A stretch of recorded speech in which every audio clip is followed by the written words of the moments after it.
Hello students, आज की class में हम मॉडल पढ़ने का प्रयास करेंगे। मॉडल इंग्लिश ग्रामर का एक बहुत ही अच्छा शानदार टॉपिक है। मॉडल शब्द की जो उत्पत्ति है वह इंग्लिश के मूड नामक शब्द से हुई है। किससे हुई है? Mood, MOOD। मॉडल शब्द की उत्पत्ति इंग्लिश के मूड नामक शब्द से हुई है, जिसका सेंस या अर्थ होता है वह होता है भाव। क्या होता है? भाव या फीलिंग या इमोशन। अतः इस आधार पर इसकी जो परिभाषा बनती है वो क्या बनेगी? अतः किसी वाक्य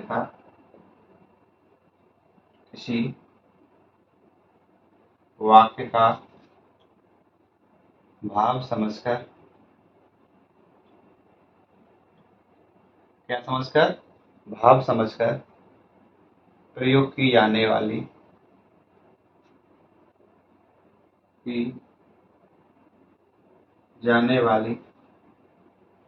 हेल्पिंग वर्ब क्या कहलाती है? मॉडल कहलाती है। सबसे पहली बात, this is the definition of model. क्या डेफिनेशन है बोलिए? क्या पढ़ रहे हैं अपन पढ़ रहे हैं मॉडल। क्या पढ़ रहे हैं? मॉडल। मॉडल शब्द की जो उत्पत्ति हुई है वो इंग्लिश के मूड नामक शब्द से हुई है, जिसका अर्थ होता है भाव। क्या होता है? भाव। अतः किसी वाक्य का क्या समझकर? भाव समझकर उसका हम भाव समझेंगे। प्रयोग की जाने वाली हेल्पिंग वर्ब क्या कहलाती है? मॉडल। इस परिभाषा से एक बात तो ये क्लियर होती है कि मॉडल कुछ और नहीं बल्कि क्या है? हेल्पिंग वर्ब है। सबसे पहली बात और बहुत इंपॉर्टेंट बात है कि मॉडल जो है वह वाक्य में कैसे वर्क करता है? तो मॉडल वाक्य में as a helping verb work करता है। जैसे हम एग्जाम्पल के तौर पर समझते हैं, जैसे एक एग्जाम्पल है, आज वर्षा हो सकती है। आज वर्षा हो सकती है। दूसरा एग्जाम्पल है, मोहिनी मोहिनी 25 किलोमीटर दौड़ सकती है। दौड़ सकती है। तो बात समझने वाली इतनी है कि अगर हम इन दोनों सेंटेंस को नॉर्मली हिंदी में पढ़ते हैं, देखो ध्यान से, आज वर्षा हो सकती है, इसके लास्ट में बोलो क्या है? आप हो सकती सकती है।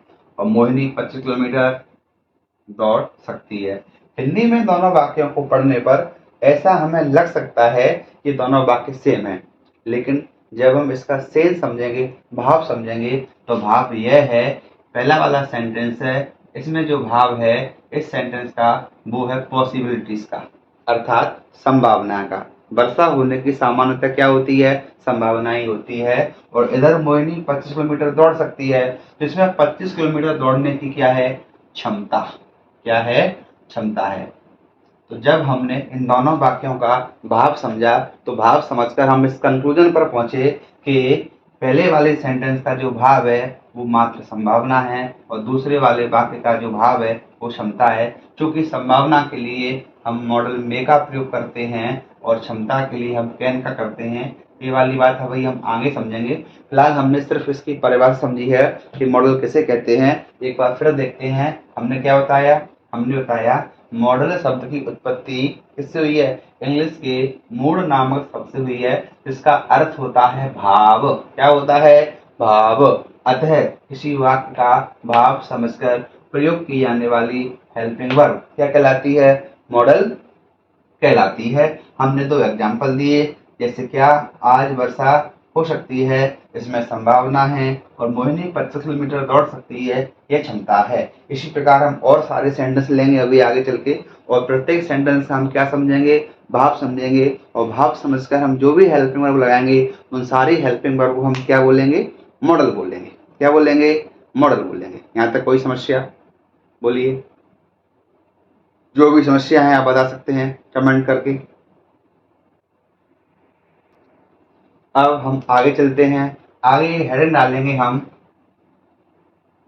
Star points. कुछ पॉइंट्स हैं जो हमें मॉडल के बारे में और गहरी जानकारी देंगे। सबसे पहला पॉइंट क्या है, जो कि परिभाषा से स्पष्ट हुआ था। सबसे पहला पॉइंट यह था कि मॉडल वाक्य में हेल्पिंग वर्ब का रोल प्ले करता है। किसका करता है? हेल्पिंग वर्ब का रोल प्ले करता है। मतलब क्या है इस बात का? मतलब ये है वाक्य में as a helping verb use होता है आपका मॉडल। दूसरा पॉइंट क्या है? दूसरा पॉइंट है भाई साहब, मॉडल पर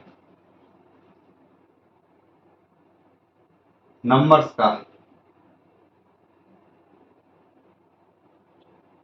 इसका नंबर यानी वचन का कोई प्रभाव नहीं पड़ता। कोई प्रभाव नहीं पड़ता। इस बात का क्या मतलब है? इस बात का मतलब ये है, चाहे आपका सिंगुलर यानी ही हो या आपका प्लूरल दे हो, कुछ भी हो, ही के साथ में भी आपका सेम मॉडल आएगा। जैसे हम मान सकते हैं कैन एक मॉडल है, तो ही के साथ में भी कैन आएगा, और आपका दे है तब भी कैन आएगा। यानी सिंगुलर है तब भी वही मॉडल आएगा, और प्लूरल है तब भी मॉडल वही आएगा। नॉर्मली टेंस में सिंगुलर के साथ में अलग हेल्पिंग वर्ब आती है और प्लूरल के साथ में अलग आती है। ऐसा मॉडल के साथ में बिल्कुल भी नहीं है। आओ अगला देखते हैं। अगला क्या है? अगला यह है कि सामान्यतः मॉडल के साथ बी फर्स्ट का प्रयोग करते हैं।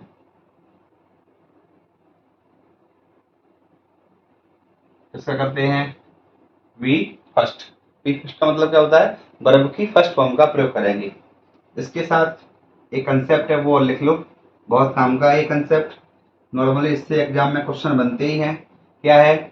जब मॉडल इकलौता होगा यानी अकेला आएगा, तो मॉडल के साथ में सिर्फ और सिर्फ वर्ब की फर्स्ट फॉर्म आएगी। कौन सी आएगी? फर्स्ट आएगी। लेकिन यदि मॉडल के साथ में क्या आ जाए बच्चों? वी, बी ई, बी आती है, ऐसी स्थिति में हम वहां पर वर्ब की क्या लगाएंगे? थर्ड फॉर्म लगाएंगे। एक और कंडीशन आती है, अगर मॉडल के साथ में हैव आ जाए। क्या आ जाए? हैव, तब भी उस सेंटेंस में हम वर्ब की थर्ड फॉर्म का यूज करेंगे। ये मॉडल से संबंधित कुछ बातें थी जो आपको क्वेश्चन को क्रैक करने में बहुत हेल्प करेंगी। क्या बात है बोलो? सबसे पहली बात है, मॉडल वाक्य में हेल्पिंग वर्ब का रोल प्ले करता है। किससे करता है? हेल्पिंग वर्ब करता है। कैसे करता है? आओ हम एग्जांपल में समझते हैं। जैसे मैं कहूं आपसे I am playing, I am playing, तो आपको मालूम है इसका अर्थ क्या है? मैं खेल रहा हूं। यहाँ पर जो एम है ये किसका रोल प्ले कर रहा है? हेल्पिंग वर्ब का। आई एम प्लेइंग में एम जो है वो हेल्पिंग वर्ब। क्लियर है ना? बिल्कुल क्लियर है। अब मैं आपसे ये कह दूं आई कैन प्ले, यहाँ पर जो कैन है अब ये हेल्पिंग वर्ब का रोल प्ले कर रहा है, और जो प्ले है ये वर्ब की फर्स्ट फॉर्म है। इसका मतलब है मैं खेल सकता हूं। आई कैन प्ले, मैं खेल सकता हूं। तो ये आपका पॉइंट है। क्या पॉइंट है? मॉडल वाक्य में हेल्पिंग वर्ब का रोल प्ले करता है। तो आप देख सकते हैं यहाँ पर कैन किसका काम कर रहा है? हेल्पिंग वर्ब का काम कर रहा है। अगर आपको हेल्पिंग वर्ब और मेन वर्ब में अंतर पता नहीं है तो मैंने ऑलरेडी एक वीडियो डाल रखी है, उसमें आप जाकर के देख सकते हैं। बहुत अच्छे से मैंने वहां पर आपको कर्ता क्रिया क्रम को बारी बारी समझाया है। एक वीडियो में स्पेशली कर्ता समझाया है, कर्ता किसे कहते हैं, कर्ता कितने टाइप होते हैं, सिंगुलर है या प्लूरल है। उसके बाद मैंने आपको क्रिया समझाई है, वहां जाके वो आप समझ सकते हैं, तब आपको ये वाली वीडियो और बढ़िया समझ में आएगा। ठीक है। अगला पॉइंट क्या है? अगला है मॉडल पर नंबर का कोई प्रभाव नहीं पड़ता है। चाहे सिंगुलर हो या कैसा हो, प्लूरल हो, दोनों ही केस में सेम ही मॉडल आता है। कोई दिक्कत? कोई दिक्कत नहीं है। ये वाला कंसेप्ट विशेष इंपॉर्टेंट है, आराम से याद करना है इसको। मॉडल के साथ में सिर्फ और सिर्फ वर्ब की क्या आती है?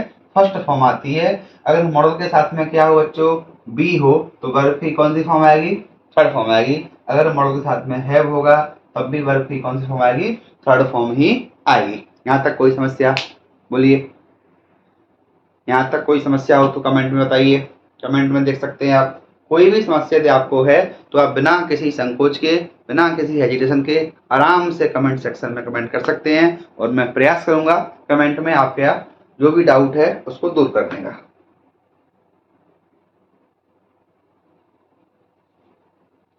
यहाँ तक आप लिख लो या इसका स्क्रीनशॉट ले लो।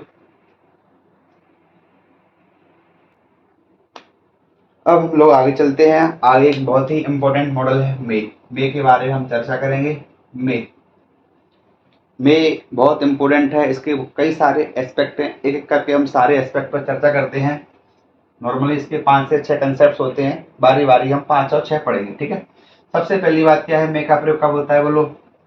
तो मे का जो प्रयोग है वो सबसे पहला पॉइंट है संभावना के लिए। किसके लिए है? संभावना। संभावना किसी भी सेंस में हो सकती है। संभावना को दर्शाने के लिए सामान्यतः हम मे का ही प्रयोग करते हैं। दूसरा क्या रहता है मे का? दूसरा रहता है अनुमति लेने के लिए। जब भी हमें किसी से कोई अनुमति लेनी होती है तो अनुमति लेने के सेंस में हम सामान्यतः मे का प्रयोग करते हैं। अनुमति देने के लिए भी हम क्या करेंगे बोलो? अनुमति देने के लिए भी हम किसका प्रयोग करते हैं? मे का ही प्रयोग करते हैं। तीसरा जो सेंस है वो क्या है? वह है शुभकामना देने के लिए। जब भी हम किसी को शुभकामना देंगे तब भी हम सामान्यतः मे का ही प्रयोग करते हैं। एक सबसे इंपॉर्टेंट है, नॉर्मली आजकल बहुत आता है एग्जाम में, क्या है? उद्देश्य की पूर्ति। उद्देश्य की पूर्ति। उद्देश्य की पूर्ति के लिए भी हम क्या करेंगे? मॉडल मे का प्रयोग करेंगे। कैसे? आओ हम एग्जाम्पल से समझते हैं। संभावना के लिए जैसे एक एग्जाम्पल है बहुत ही फेमस संभावना वाला, आज वर्षा हो सकती है, तो it may we rain today. सामान्यतः आपने भी टीवी वगैरह पे, न्यूज वगैरह पे देखा होगा, जब भी कोई न्यूज आती है तो वह क्लियर करती है कि आज भारी बारिश होने की संभावना है, ठीक है। तो जब भी मौसम खराब होता है, मौसम से संबंधित जो भी न्यूज होती है उसकी सिर्फ और सिर्फ क्या रहती है? संभावनाएं। देखिए ध्यान से, संभावना के लिए हमने यहाँ पर क्या लगा दिया? मॉडल। इस सेंटेंस में कभी भी कैन वगैरह और मॉडल नहीं आएंगे। दूसरा क्या है? अनुमति लेने के लिए। अनुमति लेने के लिए आप बचपन से एक बहुत ही छोटा सा यूज करते चले आ रहे हैं, क्या? मे I come in sir. Normally आप लोग लेते क्लास में अनुमति, सर मैं पानी पीने जा सकता हूँ क्या? मैं क्लास में अंदर आ सकता हूँ क्या? मे आई कम इन सर। अनुमति देने के लिए हम अनुमति किसी को दे सकते हैं, सर देंगे, yes you may go. Yes you may go, हाँ तुम जा सकते हो। तो हमने इसको क्या दे दी? अनुमति दे दी। कोई दिक्कत बिल्कुल नहीं है। शुभकामना की यदि हम बात करेंगे तो शुभकामना में क्या रहता है? आजकल आप लोगों ने देखा ही होगा, जब भी हम बर्थडे वगैरह की विशेष वगैरह देते हैं, एक सेंटेंस है, मे गॉड ब्लेस यू। मतलब क्या है इसका? मतलब ये है भगवान तुम्हारा क्या करे? भला करे। मे गॉड ब्लेस यू, आपको ढेर सारी शुभकामनाएं हैं, आशीर्वाद है। लेकिन इस सेंटेंस में एक जो बात याद रखने वाली विशेष ये है, मे गॉड ब्लेस यू में जो लास्ट में साइन आएगा वो एक्सक्लेमेटरी वाला साइन आएगा, ना कि फुल स्टॉप। बहुत बहुत इंपॉर्टेंट बात है। बहुत सारे बच्चे क्या करते हैं, यहाँ जो मे को देख करके वो समझते हैं हेल्पिंग वर्ब है और लास्ट में जाके वो यहाँ क्या लगा देंगे? क्वेश्चन वर्ड लगा देंगे। तो आपका सेंटेंस हो जाएगा गलत। कई सारे कॉम्पिटिटिव एग्जाम में ये वाली ओटी आपसे पंचुएशन में पूछ ली जाती है कि which is the correct sentence. तब विशेष रूप से ध्यान रखना है, जो भी शुभकामना वाले सेंटेंस होते हैं, मे गॉड ब्लेस यू या मे सक्सेस किस योर फीट हो सकता है, और मे रानी ब्लेस यू हो सकता है, समझ रहे हो ना। ऐसे सारे सेंटेंस में हम शुभकामना देते हैं तो इस सेंटेंस के लास्ट में जो साइन आता है वो आता है एक्सक्लेमेटरी साइन, न कि क्वेश्चन मार्क, ठीक है। लास्ट वाला क्या है? उद्देश्य की पूर्ति। जैसे एक सेंटेंस है, हम सब लोग पढ़ रहे हैं, मेहनत कर रहे हैं, इसका कोई ना कोई तो उद्देश्य होगा ही ना। तो उद्देश्य की पूर्ति के लिए हम जिसका प्रयोग करते हैं वो मॉडल है अपना मे। कौन सा है? मे। जैसे we work hard, we work hard, हम क्या करते हैं बोलो? कठिन परिश्रम करते हैं। किस लिए करते हैं? ताकि हमारी क्या लग जाए, वी गेट अ जॉब, हमारी एक जॉब लग जाए। तो देखो अपना जो कठिन परिश्रम करने का उद्देश्य है, पर्पज है, वो क्या है, वो लोग जॉब लग जाना। तो जॉब लग जाना यानी उद्देश्य की पूर्ति होना, और उद्देश्य की पूर्ति के लिए सामान्यतः हम किस मॉडल का प्रयोग करते हैं, तो मेका करते हैं। बोलो कोई समस्या? एक बार फिर समझिए, हमने क्या पढ़ा, हमने पढ़ा मे, क्या पढ़ा, मे का प्रयोग हम किस किस एस्पेक्ट में करते हैं? सबसे पहला पॉइंट क्या है, बोलो संभावना दर्शाने के लिए। किसके लिए करते हैं बोलो? संभावना के लिए। दूसरा क्या है? अनुमति लेने के लिए। अगला क्या है? अनुमति देने के लिए। इसके नेक्स्ट क्या है? शुभकामना देने के लिए। उसके बाद क्या है? उद्देश्य की पूर्ति के लिए। कैसे याद रखोगे? नॉर्मली मैं आपको समझाता भी हूँ। इस जो क्रम है या बिना क्रम के भी याद कर ही सकते हैं, बस आपको पता होना चाहिए। ये 5 से 6 पॉइंट होते हैं जिनके लिए हम क्या करते हैं, मे का प्रयोग करते हैं। हमने सबके बारी बारी से यहाँ क्या लिए, एग्जाम्पल लिए। जैसे पहला क्या है बोलो, संभावना के लिए वर्षा होने की क्या होती है, संभावना होती है। क्या करेंगे बोलो, it may be rain today, आज वर्षा हो सकती है। अनुमति लेने के लिए बोलो क्या आता है, मे आएगा, may I come in sir, may I go to drink water sir, may I use your tablet sir, may I use your telephone number sir, may I use your headphone, may I use your password, कुछ ही बोल सकते हैं, है ना। हाँ, अनुमति देने के लिए yes you may use my pen, yes you may go now, yes you may go there. अनुमति देने के लिए हम इन सारे सेंटेंस का प्रयोग कर सकते हैं। शुभकामना में तो बंधननाथ एक दूसरे को शुभकामना दिए जा रहे हैं बराबर के, कोई समस्या है ही नहीं है। उद्देश्य की पूर्ति के बहुत सारे एस्पेक्ट हो सकते हैं जिसका जैसा उद्देश्य है। जैसे एक एग्जाम्पल और भी है बहुत फेमस सा, बहुत आता है ये भी, कि वी ईट, हम खाते हैं, सो दैट, ताकि, वी में अलाइव, वी में अलाइव, हम इसलिए खाते हैं ताकि हम क्या कर सकें बोलो, जिंदा रह सकें, है ना। खाना खाने का उद्देश्य क्या है बोलो, खाना खाने का उद्देश्य जिंदा रहना। इसका एक अपोजिट भी है, क्या अपोजिट बोलो, वो ये है कि वी अलाइव या we live so that we may eat, हम जिंदा इसलिए हैं ताकि हम खा सकें। वही अपना अपना उद्देश्य है, कौन व्यक्ति किस उद्देश्य के लिए जी रहा है, उद्देश्य की पूर्ति के लिए सामान्यतः मे का ही प्रयोग करते हैं। ठीक है, आज की क्लास में हमने मॉडल का इंट्रोडक्शन समझा और एक प्रमुख मॉडल जो कि मे है उसके बारे में हल्की सी आपको समझाने का प्रयास किया है। आगे के मॉडल हम आगे की क्लास में समझेंगे। ये क्लास आपको कैसी लगी इसके बारे में आप अपना विचार जरूर कमेंट बॉक्स में करें। Okay, bye, take care, thank you.